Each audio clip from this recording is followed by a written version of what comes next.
നമസ്കാരം. ദാസനാണ് തൃശ്ശൂർന്ന്. ഒരു പുഷ്പയ്ക്കും ഭാസ്കറിനെ തടയാൻ പറ്റില്ല കേട്ടാ. പുഷ്പ വലിയ രീതിയിലെ കളക്ഷൻ നേടിക്കൊണ്ട് വമ്പം വിജയത്തിലേക്ക് പോയിക്കൊണ്ടിരിക്കുകയാണ്. നെഗറ്റീവ് റിപ്പോർട്ട് വന്നിട്ടും വമ്പം കളക്ഷനിലേക്ക് പോയിക്കൊണ്ടിരുന്നാലും നമ്മുടെ ദുൽഖറിൻ്റെ ലക്കി ഭാസ്കർ ഇപ്പോഴും ഗംഭീര പ്രദർശനം തന്നെയാണ് നടന്നുകൊണ്ടിരിക്കുന്നത്. തമിഴ്നാട്ടിലും കർണാടകയിലും തെലുങ്കാനയിലും എല്ലായിടത്തും. കേരളത്തിൽ മാത്രമാണ് ഇത്ര കുറവുള്ളൂ. എന്നാലും കേരളത്തിൽ പല തിയേറ്ററിലും ഇപ്പോഴും ലക്കി ഭാസ്കർ കളിക്കുന്നുണ്ടെന്നുള്ള കാര്യം നിങ്ങൾ അറിയാതെ പോകരുത്. ഇപ്പോൾ തൃശ്ശൂർ ഐനോക്സിൽ കളിക്കുന്നുണ്ട്. ഞാൻ ജസ്റ്റ് ഒന്ന് എടുത്ത് നോക്കിയപ്പോൾ അതിൻ്റെ ബുക്കിങ്ങിൻ്റെ ചാർട്ട് എടുത്ത് നോക്കിയപ്പോൾ അത്യാവശ്യം ബുക്കിങ്ങൊക്കെ നടന്നിട്ടുണ്ട്. ഇവിടെ OTT പ്രദർശിപ്പിച്ച് തുടങ്ങിയെങ്കിലും ഇപ്പോഴും ബുക്ക് മൈ ഷോയിൽ ടിക്കറ്റുകൾ പോകുന്നുണ്ട്. ഐനോക്സ്, തൃശ്ശൂർ ഐനോക്സിൽ, അങ്ങനെ പല സ്ഥലങ്ങളിലും നല്ല രീതിയിൽ കളിക്കുന്നുണ്ട്.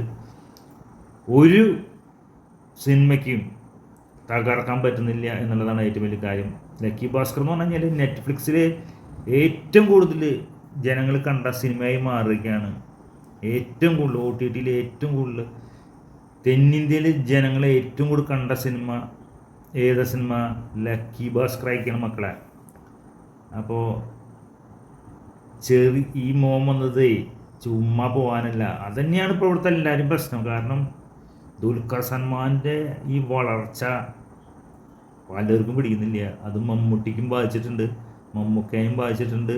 ദുൽഖർ സൽമാൻ്റെ ആ വളർച്ച മമ്മൂട്ടീനും ദുൽഖർ സൽമാനെയും ഒരുമിച്ച് തന്നെയാണ് ബാധിച്ചിട്ടുള്ളത്. കാരണം ഇവരോട് മകൻ്റെയും കൂടി വളർച്ച കണ്ട സമയത്ത് ലോകത്തിൽ പല ആൾക്കാർക്ക് സഹിക്കുന്നില്ല എന്നുള്ള കാര്യം തന്നെയാണ്.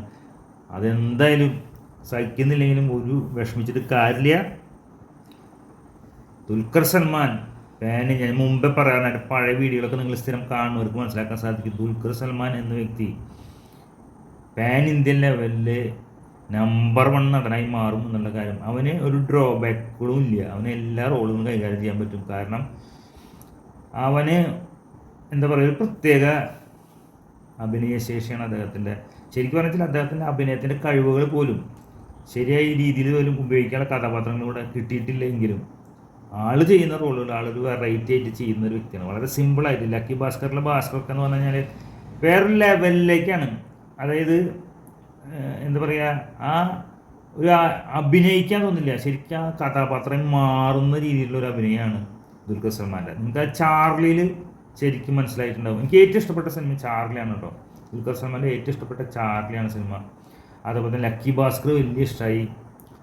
അതുപോലെ തന്നെ അങ്ങനെ ഓരോ സിനിമകളും. ഓക്കെ കൺമണി വലിയ ഇഷ്ടമായിരുന്നു സിനിമ, ഓക്കെ കൺമണി. അതുപോലെ തന്നെ അങ്ങനെ ഓരോ സിനിമകൾ എടുത്ത് നോക്കുകയാണെങ്കിൽ അതിഗംഭീര പെർഫോമൻസ്. ഉസ്താദ് ഹോട്ടലായ രണ്ടാമത്തെ സിനിമ ആയിക്കോട്ടെ, എത്രമാത്രം സിനിമകൾ എടുത്ത് പറയാൻ പറ്റാവുന്ന നീലാകാശം പച്ചക്കടൽ, അതുപോലെ തന്നെ കലി, ഇതൊക്കെ വളരെ വെറൈറ്റി ഉള്ള ആളുടെ കഥാപാത്രങ്ങളാണ്. അതുകൊണ്ട് തന്നെയാണ് വേറൊരു ശൈലി തന്നെ അദ്ദേഹം ഉണ്ടാക്കിയെടുത്തിട്ടുണ്ട്. വിക്രമാദിത്യൻ, ഇഷ്ടംപോലെ സിനിമകൾ.